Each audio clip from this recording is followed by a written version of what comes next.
Ah là là, qui aurait pu le dire, Grenat Forever, que ce match contre Nîmes soit le dernier match vu par la Maison du Grenat lors de cette saison 2019-2020. Bonjour à tous et à toutes. Le FC Metz est officiellement maintenu en Ligue 1 à la suite de cette saison 2019-2020 qui aura été un peu coupée par cette crise du Covid-19. Et Grenat Forever, il a évidemment sauté de joie. Enfin, pas vraiment sauté de joie, mais en tout cas, il est soulagé. Bonjour Monsieur Socket. Un grand ouf de soulagement, ça fait plaisir, c'est la juste récompense d'une saison, on va en reparler. Donc ouais, c'est soulagé. Soulagé mais partagé, je me dis qu'il y avait peut-être mieux à faire. Mais bon. Évidemment, parce que ça, c'est un truc qu'on abordera dans ce podcast. D'abord, le podcast. Alors, pour commencer, n'oubliez pas que tous les parties que l'on va aborder dans ce podcast, parce que ça peut être très très long, parce qu'au moment où on est je suis en train de parler, je ne sais pas la durée de ce podcast, donc ça peut être très très long, ça dépend de tout le brin de génie que Grenat Forever et moi-même nous aurons durant ce programme, mais vous avez toutes les parties qui sont dans la description. Vous allez dans la description, vous cliquez directement sur la partie qui vous intéresse, vous faites ça, et vous pouvez le couper en plusieurs parties, on pense à vous dans ces moments-là. Avant de commencer Grenat Forever, il faut rappeler à nos personnes qui nous écoutent qu'ils peuvent nous soutenir en s'abonnant à notre chaîne, en likant cette vidéo-là. C'est gratuit et en plus vous nous aidez énormément, vous êtes plus de 300 abonnés, ça nous fait énormément plaisir. Donc voilà, n'hésitez pas. Et surtout, dites-nous en commentaire ce que vous pensez de ce maintien du FC Metz, de cette décision rendue par la Ligue de football professionnel de nous permettre à nous, supporters du FC Metz, d'avoir notamment des matchs épiques la saison prochaine contre le RC Lens. On sent déjà le bon vieux match à l'époque de la L2 là, tu vois, ça va être assez incroyable. Grenat Forever, nous commençons par parler du classement final de cette Ligue 1 suite à l'arrêt prononcé par la Ligue. Pour rappel, Grenat Forever, le FC Metz termine donc cette saison 2019-2020 à la 15e place. En prenant en compte ce qui s'est passé à la 28e journée du championnat, donc les résultats de cette journée-là, il y avait notamment un match qui ne s'est pas déroulé à ce moment-là, Paris contre Strasbourg. On a donc décidé de prendre un classement au quotient. C'est-à-dire que l'on prend le nombre de points marqués par l'équipe et on le divise par le nombre de matchs joués de l'équipe. Et dans ce cas, le FC Metz arrive à la 15e place avec 1,21 points à égalité avec le Stade brestois. Mais évidemment un peu plus loin devant Dijon, Saint-Etienne, Nîmes, Amiens, Toulouse qui descendent à la fin de cette saison à la suite du vote de la LFP. Et ce qu'on peut dire, Grenat Forever, c'est que il y a tout d'abord du soulagement, on peut le dire, parce que même si on était un peu dans l'incertitude de dire comment ça va reprendre tout ça, de voir que toute cette zone d'ombre sur la suite du championnat, tu vois, disparaît comme ça, tout d'un coup, c'est vraiment un soulagement quand même pour la plupart des supporters. Je l'imagine pas pour les dirigeants et pour les joueurs aussi. Ça, évidemment, on était dans l'incertitude avec tout ce qu'on entendait depuis 2-3 mois, tous les potentiels systèmes de play-off, d'arrêt du championnat. Play-down, toutes ces choses un peu obscures. Oui, on est soulagé parce qu'il y a certaines possibilités proposées par certains dirigeants qui auraient pu faire que Metz aurait été dans une situation un peu plus compliquée.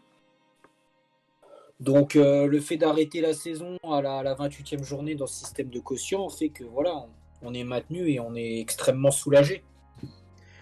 On est extrêmement soulagé. C'est effectivement, tu parlais de tous ces propositions qui étaient apparues de la part de certains présidents de clubs, président Aulas de Lyon, qui nous disait qu'on pourrait faire un système de play-off avec des play-down qui aurait permis au FC Metz, je le rappelle, de potentiellement lutter pour le titre de champion de France, ce qui aurait été épique, mais malheureusement qui aurait pu nous permettre aussi de descendre en deuxième division. Donc évidemment, nous aurions été totalement en désaccord avec cette idée-là.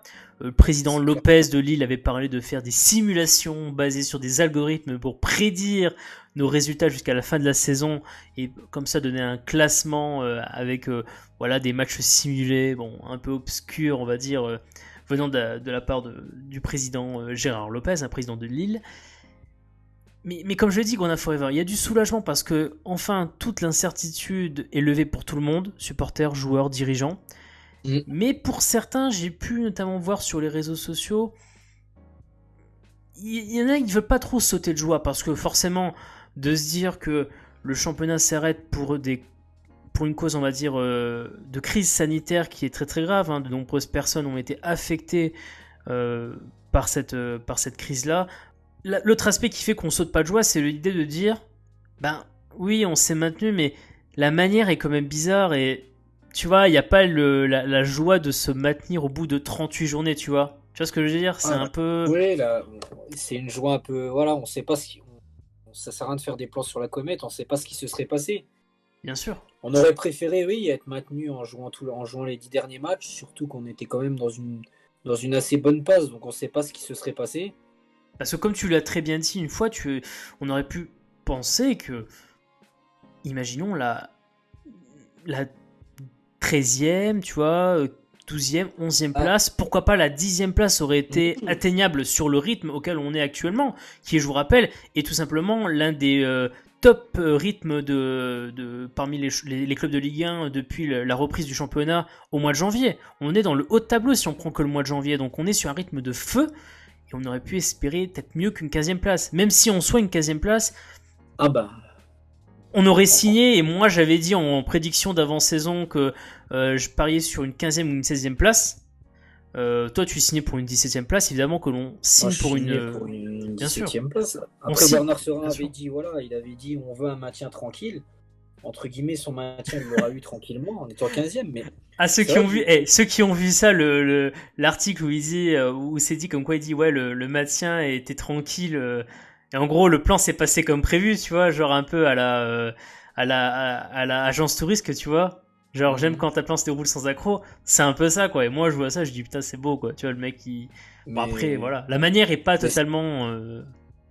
La manière est pas top, mais c'est vrai que là, pour qu'on en ait limite des regrets que la saison s'arrête, c'est dire c'est dingue, hein. que Metz a fait quand même une bonne saison. En temps normal, on aurait dit, bah ouf, tant mieux, on est sur une mauvaise passe, la saison s'arrête, entre guillemets, bah, on est content d'être sauvé parce qu'on n'était vraiment pas bien, mais là, c'est plutôt un sentiment mitigé parce que tu sentais que si la saison allait au bout, il y avait vraiment des bonnes choses encore à faire.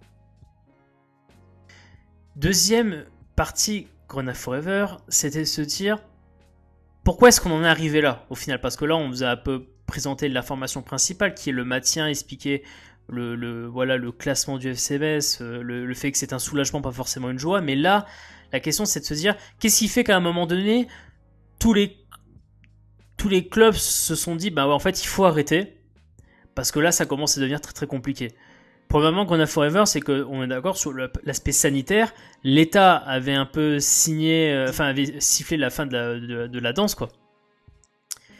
Bah, à partir du moment où le gouvernement met entre guillemets les pieds dans le plat et t'annonce qu'il n'y aura plus de sport collectif, que ce soit au football professionnel ou dans tous les autres sports de contact, bah, la LFP et la FFF a été mis entre guillemets au pied du mur et devait réagir rapidement. Noël Le Graët avait réagi d'ailleurs en disant je vous rappelle que c'est la fédération qui a le dernier mot. Tu vois, il a dit c'est nous qui avons le dernier mot. Et comme tu le dis, au final c'est la fédération qui a un peu mis un peu la FP sous le fait en disant bah en fait vous n'avez pas le choix. Le Graët disait pour nous c'est terminé Ligue 1, Ligue 2, alors que certains présidents commençaient à dire oui mais on pourrait faire un play-off machin comme on l'a dit précédemment. Sanitairement, l'État avait un peu sonné la fin de la danse. Derrière, donc la 3F dit on arrête tout. La LFP, obligé un peu de suivre, quoi, en disant bah ouais, on n'a finalement pas le choix. Et au final, c'est un truc qui arrange beaucoup de monde. Donc évidemment, sur l'aspect sanitaire, c'était l'aspect principal, mais ça arrange aussi beaucoup de monde par rapport à deux autres problèmes. Grenat Forever, c'était l'aspect financier et l'aspect sportif, qu'il régnait depuis quelques mois maintenant, depuis le début du confinement et l'arrêt du championnat. Parce que c'est très compliqué pour les clubs de football en France, à tout niveau, de devoir gérer ces deux aspects, l'aspect financier et l'aspect sportif. Et je dirais notamment, tu peux un peu nous en parler, mais sur l'aspect sportif, l'idée que certains joueurs pouvaient être en fin de contrat le 30 juin, alors que le championnat aurait pu se dérouler encore durant cette période-là, ça crée quand même une situation d'inéquité assez forte quand même.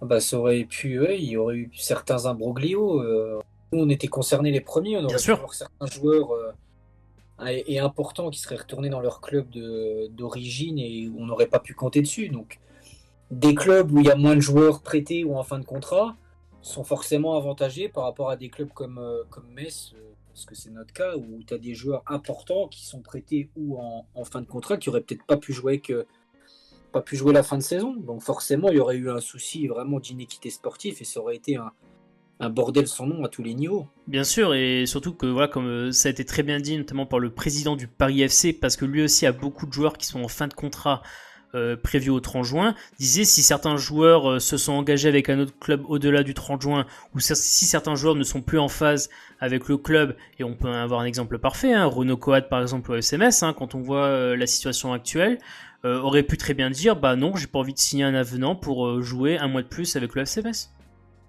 Et si t'as un mec qui est blessé chez toi, bah tu peux pas compter sur lui. C'était un exemple possible et c'est vrai que c'est un casse-tête sur l'aspect sportif qui se posait pour beaucoup de clubs.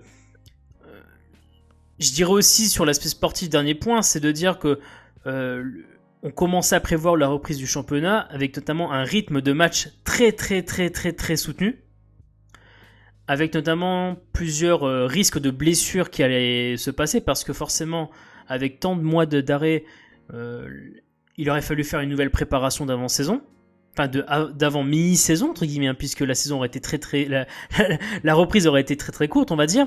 Mais forcément que le rythme de match très soutenu aurait provoqué de nombreuses blessures, ce qui est un casse-tête, je vous le dis pas, pour beaucoup de clubs, surtout pour certains joueurs en fin de contrat. Certains joueurs en fin de contrat auraient peut-être pas voulu jouer non plus, Grenade Forever, parce que si tu te fais une grosse blessure, parce que tu as un rythme soutenu, t'as pas forcément envie de te dire que si t'as une blessure là, comment peux-tu signer un nouveau contrat avec un nouveau club après juin? Personne ne va vouloir de toi blessé, tu vois. Ou très peu de chance. Donc c'était vraiment très compliqué sur l'aspect sportif. Toutes ces incertitudes qui a régné sur est-ce qu'on allait reprendre ou non le championnat. Et le dernier point sur l'aspect de l'incertitude, c'est, je dirais, financier au Grand Forever. Parce que là, tous les revenus des clubs étaient en stand-by. Ah bah bien sûr, hein, ça c'est un point qui va être encore difficile les prochaines semaines. Oui, on en parlera sur la partie consacrée à l'avenir, ce qui va nous réserver après, mais c'est vrai que là, juste avant, je dirais, tout ce qui s'est passé entre le moment où le championnat a été arrêté et aujourd'hui, ça a été hyper compliqué dans la gestion financière des choses, hein, pour tous les clubs, et Bernard Serin l'a, je dirais, très bien résumé dans plusieurs articles, où il disait que bah voilà, il y avait le chômage partiel d'un côté, mais bon, le chômage partiel c'est limité à un certain salaire. Il dit notamment dans l'équipe que c'était limité à 15 000 euros par mois pour les, voilà, comme pour un peu limiter la casse pour les gros salaires. Je vous rappelle qu'au FC Metz, il y a certains joueurs qui sont payés 80 000 euros par mois, hein. Coucou Habib Diallo et coucou Opengate, d'accord. Donc voilà, et donc au niveau des coûts c'était compliqué, la gestion des coûts, et au niveau des revenus très compliqué parce que d'un côté plus de matchs, donc plus de recettes billetterie, voilà, forcément que voilà, t'as la billetterie, mais t'as tout ce qui est à côté, hein, la vente de produits dérivés en pâtit également, et bien entendu, il y avait les droits TV qui étaient plus payés par les diffuseurs ou un peu mis en stand-by. Et là, on a appris dernièrement, on va en parler par la suite, mais que effectivement, Canal+, pour cette fin de saison-là, a décidé de stopper les frais, donc ne paiera pas ce qu'ils doivent encore à la Ligue lors de leur dernier paiement. Il reste 243 millions d'euros de droits TV à payer au club de Ligue 1, sachant que, de ce que j'ai compris de la part de Romain Molina, qui est journaliste indépendant très célèbre en France, les clubs du bas de tableau, les petits clubs, hein, MS est dans cette catégorie-là, normalement sont déjà payés aux alentours de 90-91% depuis le mois dernier environ. D'accord. Ce qui voudrait dire que normalement ces clubs-là vont pas être trop impactés par le non-paiement du reste des droits TV. Après c'est ce que disait Didier Quillot sur l'Afterfoot RMC, il disait que les présidents lui avaient posé la question si pour lui il y avait potentiellement des clubs qui pourraient ces prochaines semaines faire un dépôt de bilan ou être financièrement très, très démuni. Pour lui, il a dit qu'il n'y aurait aucun club en Ligue 1 qui serait potentiellement dans cette situation. Ouais, après il faut voir aussi comment les clubs vont, parce qu'il dit ça, mais c'est vrai que certains clubs ont désormais, je pense, intégré le fait qu'ils vont devoir peut-être vendre des joueurs pour, tu vois, compenser les pertes. Il disait ça parce qu'il y a eu un conciliabule avec la DNCG par rapport à la situation des clubs, et ça serait la DNCG qui aurait déjà dit qu'aucun club, entre guillemets, de Ligue 1 serait dans une situation critique concernant la saison prochaine. Ouais, donc ils vont être très tolérants, ce qui veut dire qu'ils vont être très tolérants au final sur les comptes. C'est plutôt une bonne chose. Ce qui est plutôt une bonne chose, effectivement, pour certains clubs qui. Mais effectivement, donc on l'a dit, voilà, sanitaire, financier, sportif, tout ça crée de l'incertitude. Et au final, cette incertitude, Going Forward, ça nous permet d'aller sur la troisième partie, je dirais, ça fait que même à l'intérieur même du FC Metz, on savait pas trop sur quel pied danser. Parce que début avril, le président Bernard Serin nous dit: voilà, aujourd'hui, il y a les conséquences financières actuelles de cette crise qui sont importantes. Ralentissement des travaux de la Tribune Sud, les droits TV qui ne sont pas totalement payés. Tu sais, il avait évoqué, voilà, il y a le fait que malgré le chômage partiel, de nombreux salaires étaient quand même assez importants à assumer, alors qu'il n'y avait pas de revenus, ou très très peu de revenus, qui arrivaient pour compenser, je dirais, pour amortir les coûts, en fait, qui eux, par contre, étaient pour beaucoup toujours présents. Et donc lui, il voulait reprendre le championnat. Et il voulait reprendre le championnat en disant, bah regardez ce qui se passe en Allemagne. En Allemagne, on reprend les entraînements progressivement. On imagine des fonctionnements d'entraînement avec des petits groupes de travail. Et Bernard Serin disait, bah, en fait, on peut imaginer qu'on peut faire quelque chose de similaire en France, en essayant de contrôler tous les acteurs des rencontres sportives. Le jouer à huis clos, et ça, il avait intégré le fait que oui, effectivement, bah, on n'a pas trop le choix, on doit jouer à huis clos. Donc la recette est un peu morte, hein. Les revenus de la recette est un peu morte, la recette billetterie, je veux dire, pardon, elle est un peu morte à ce niveau-là. Mais au moins on aurait eu les droits TV, et donc il disait, bah en fait on peut contrôler tout le monde et on peut reprendre le championnat comme ça. Tu vois, il poussait vers la reprise du championnat, et certains l'avaient remarqué en disant que voilà, Bernard Serin se préoccupait plus de l'aspect financier de la crise plutôt qu'entre guillemets l'aspect sanitaire. Voire l'aspect même de ses joueurs, hein, en disant il va un peu contre la santé de ses joueurs en poussant ce genre d'idée. Et là, lendemain du vote de la fin du championnat, avec le FC Metz maintenu, il dit dans l'équipe du 1er mai, c'est la décision la plus correcte et la plus pertinente qui a été prise, et je suis en ligne avec celle-ci. Et là, Going Forward, il y a un volte-face. En un mois, notre président a décidé de passer de « je veux reprendre le championnat » et il en va de la santé économique des autres clubs, mais surtout aussi de mon club, et de l'autre côté de dire « en fait, c'est la décision la plus pertinente qu'il fallait prendre et je suis totalement d'accord avec ça, le fait d'arrêter le championnat. » Parce que je pense qu'en fait, il y a un mois, quand il dit ça, comme la plupart des présidents voulaient reprendre, je pense qu'il n'a pas voulu se mettre en porte-à-faux. Ah oui. Il aurait commencé à avoir un autre discours potentiellement en disant moi j'ai pas envie qu'on reprenne. Ça aurait pu avoir des répercussions négativement parlant pour lui, pour le club. Donc je pense qu'il a voulu, entre guillemets, il a suivi le courant général. Il a suivi la majorité pour pas se mettre en porte-à-faux. Et maintenant que le gouvernement a annoncé l'arrêt à cause des mouvements sanitaires, il a aucun intérêt à aller contre cette décision. Donc pour moi, c'était normal qu'il réagisse comme ça.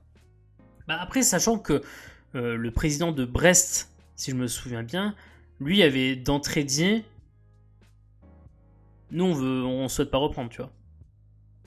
Mais il n'y en avait pas beaucoup, et je sais que ça avait été mal perçu dans les médias, ceux qui n'avaient pas envie de reprendre, parce la plupart des gens disaient mais on peut attendre, on peut essayer de voir au jour le jour, on peut se dire d'attendre peut-être, je sais pas, jusque fin mai, fin juin, de voir si la situation évolue, mais se laisser au moins le plus de portes de sortie possible pour voir si c'est possible de reprendre. Et d'ailleurs, ce que tu es en train de dire là, c'est un argument qui est encore pris par certains, de dire, bah en fait, c'était trop tôt pour statuer sur la non-reprise au 30 avril, pardon. Alors qu'on parle d'une reprise du nouveau championnat au mois d'août. Et certains disaient, mais en fait, l'espace de temps est tellement énorme, pourquoi avoir décidé maintenant et pourquoi ne pas avoir attendu Voilà. quelques semaines de plus, tu vois. La plupart des journalistes et médias français comprennent pas qu'on a arrêté si tôt, qu'on n'ait pas essayé de se donner un ordre de décision un peu plus large dans le temps. Ouais, c'est sûr, ouais. On a beaucoup reproché effectivement l'idée d'avoir été un peu trop avant-gardiste sur la décision de stopper un championnat de foot professionnel, quoi. En gros, c'est un peu ça l'idée.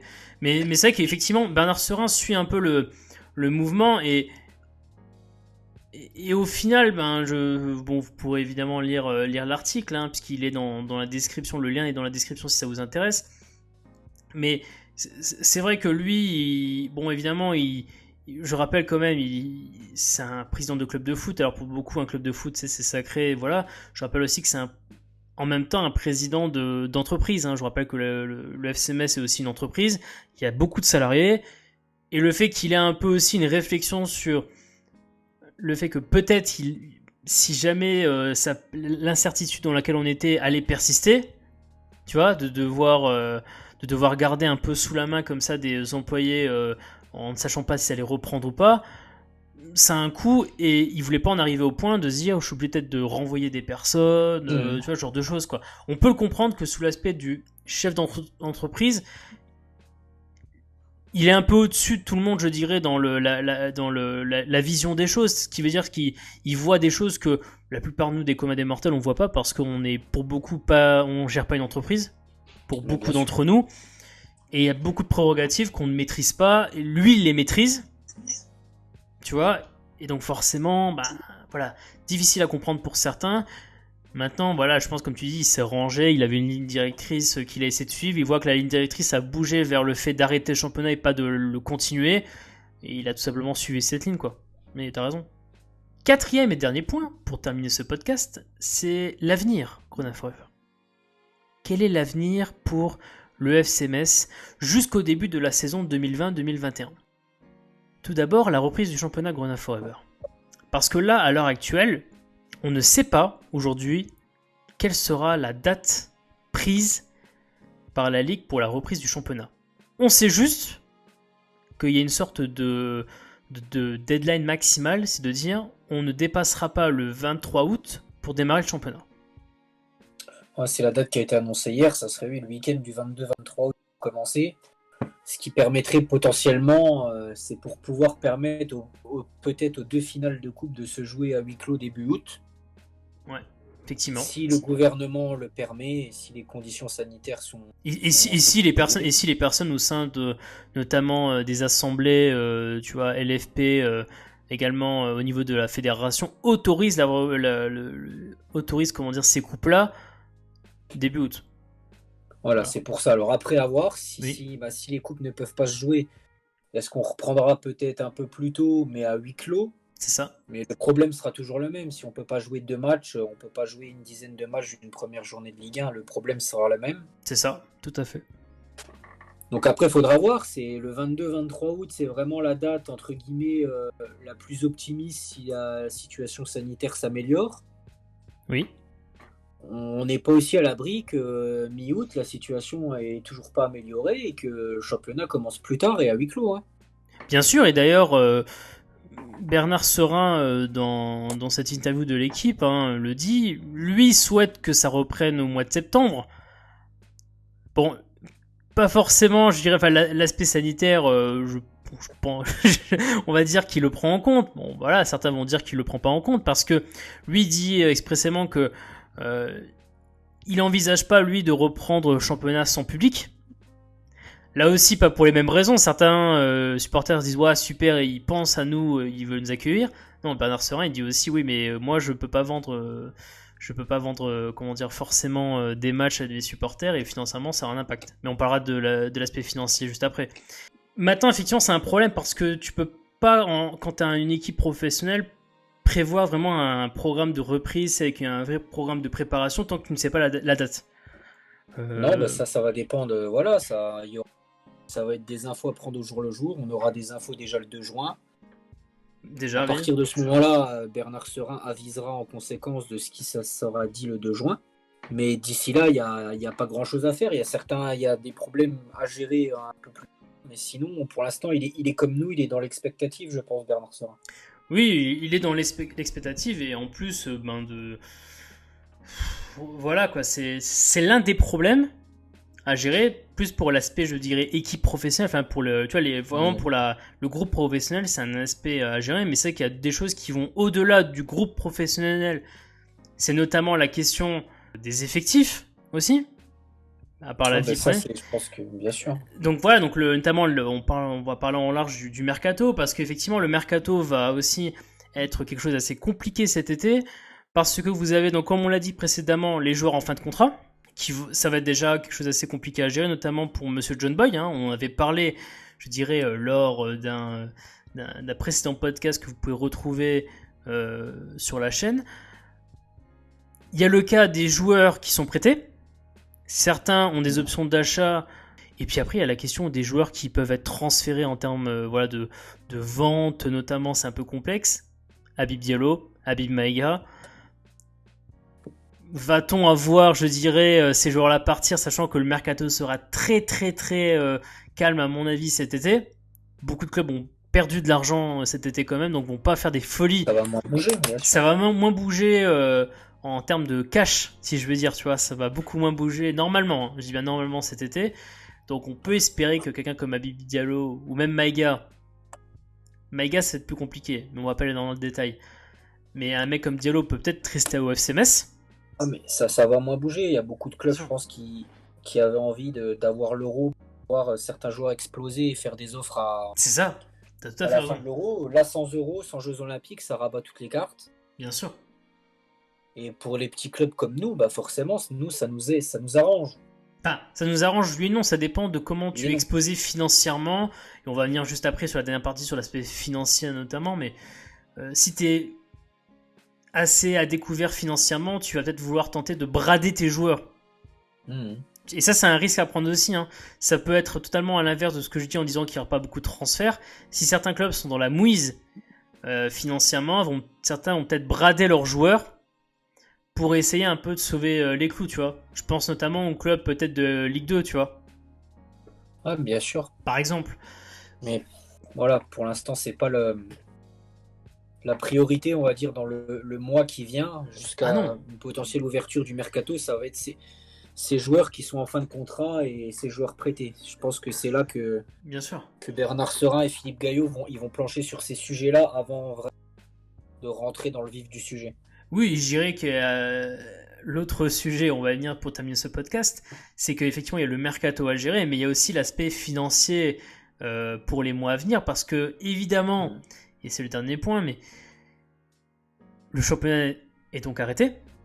Beaucoup de supporters sont en train de se dire, bon, alors, FC Metz, comment vous allez me rembourser les 5 derniers matchs de la saison qui n'ont pas eu lieu? Je suis abonné, comment va-t-on faire? Même réflexion si vous êtes une entreprise et que vous êtes par exemple dans les espaces qu'on appelle les espaces VIP, hein, business club, vestiaire club, enfin toutes ces choses où on ne met pas les pieds, Grenade Forever, mais ça coûte un peu d'argent quand même, donc toutes ces personnes-là, entreprises, vont aller voir le FC Metz et dire bon, vous me remboursez comment ces 5 matchs? Et là, Metz est un peu embêté parce que Metz a 2 possibilités pour moi, c'est de dire on vous fait une remise sur la saison d'après. D'accord? Une remise, alors je pense pas à moitié prix, mais peut-être un 20%, 10%, tu vois, quelque chose comme ça. Il va y avoir, de toute façon, il y aura une phase de réflexion. Oui, mais je pense que la phase de réflexion est déjà étudiée depuis quelques temps quand même, depuis l'arrêt du championnat. Parce que je pense que je présume qu'on pense déjà au la prochaine campagne d'abonnement de l'année prochaine, déjà depuis le mois dernier. Déjà, tu vois, donc c'est déjà une réflexion qui existe déjà. Ou alors, donc, remise sur la prochaine campagne d'abonnement, ou alors remboursement.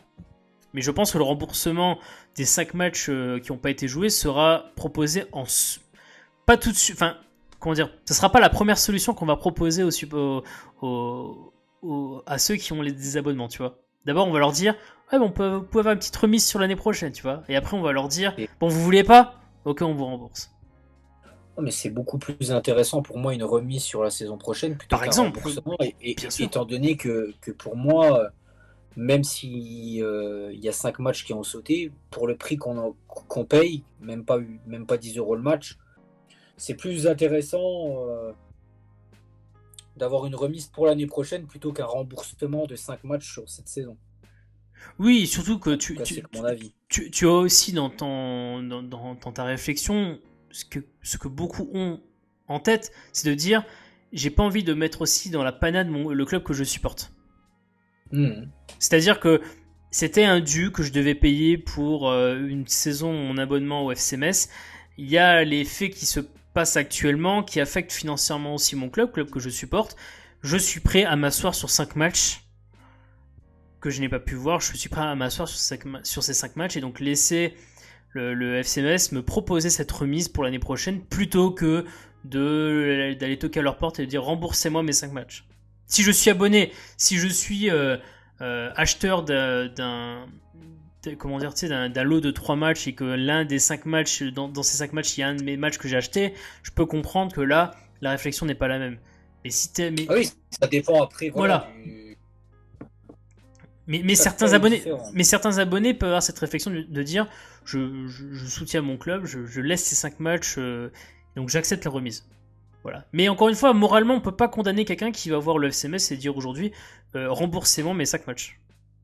Je veux dire, moralement, c'est compliqué d'attaquer cette personne-là. Elle est dans son droit de le faire, et voilà, Metz a une obligation vis-à-vis de ça, donc c'est compliqué de critiquer à ce niveau-là. Deuxième aspect financier qu'on a Forever, c'est tout ce qui est visibilité, donc la publicité. Petit rappel quand même sur rapport de la DNCG 2018-2019, enfin de la saison 2018-2019. Visibilité, sponsoring, donc tout ce qui est les sponsors maillots, les LED que vous voyez tout autour du terrain notamment. Ça représente environ 20% des revenus du FC Metz hors transfert. Donc on ne peut pas les transferts dedans. Donc c'est quelque chose d'assez important. Ces partenaires-là, Grona Forever, eux aussi peuvent se sentir un peu pas floués, mais ils vont dire attendez, moi si j'ai une LED au stade, par exemple, il y a 5 matchs qui n'ont pas été diffusés, peut-être que ces entreprises-là ont payé, parce que c'est de la publicité au final, elles ont payé pour apparaître sur ces 5 matchs-là, ces matchs n'ont pas lieu, elles vont peut-être demander elles aussi un remboursement, ou alors on va leur proposer une remise, comme pour les supporters, une remise pour l'année prochaine. Donc là aussi c'est compliqué à gérer. Ah, bien sûr, mais ça va être des cas. Ouais, d'autant qu'il y a des partenaires, d'autant que c'est important. Pour beaucoup, certains vont dire que parler des partenaires c'est insignifiant, mais je rappelle qu'il y a beaucoup de partenaires au FCMS qui sont des partenaires locaux. Quasiment tous les partenaires du FCMS sont des partenaires locaux. Qui souffrent énormément de la situation actuelle parce que baisse d'activité et donc forcément par exemple on peut penser je n'ai plus le nom Grona Forever mais le traiteur qui par exemple c'est Dufossé je crois tu vois qui par exemple le traiteur Dufossé qui a dû suspendre certaines de ses activités à cause de la crise et qui pourtant est un partenaire du FCMS. Tu vois ce que je veux dire, donc il y a aussi cette réflexion de ça impacte beaucoup c'est ça impacte beaucoup d'entreprises. Bien sûr, ça impacte beaucoup d'entreprises, et donc il y a cette réflexion aussi de ne pas vouloir tuer une relation entre Metz et ses partenaires, donc il y a aussi une réflexion financière sur cet aspect-là. Troisième aspect Grona Forever, sur l'aspect financier, c'est les droits TV. Quid de est-ce que les droits TV de Mediapro qui sont censés apparaître au mois d'août ne seront-ils pas peut-être payés un peu plus tôt que le mois d'août? Grande question. C'est une grande question. Pour l'instant, on ne peut pas y répondre. Il n'y a pas de communication qui a été faite à ce sujet encore. Il n'y a pas de chaîne d'ailleurs. Il n'y a pas de chaîne. Il n'y a pas de chaîne non plus. On n'en sait pas plus. Venant d'eux, on n'en sait pas plus. On sait juste que la chaîne peut-être aurait dû être lancée le 4 août, j'avais vu passer. Après, à voir, c'est... Je pense que tout le monde est dans l'expectative. Pour l'instant, on attend. Mais je pense que maintenant que la décision a été faite d'arrêter le championnat, Mediapro, je ne serais pas étonné que d'ici la semaine prochaine ou dans 2 semaines, commencent à communiquer. Et expliquer un peu leur ligne de conduite à adopter au club professionnel. Ouais, parce que certains clubs vont vouloir peut-être espérer que, qu'entre guillemets, déjà ils espèrent que Mediapro fasse pas faux bond, parce que tu sais que Grand Forever, certains se disent que Mediapro,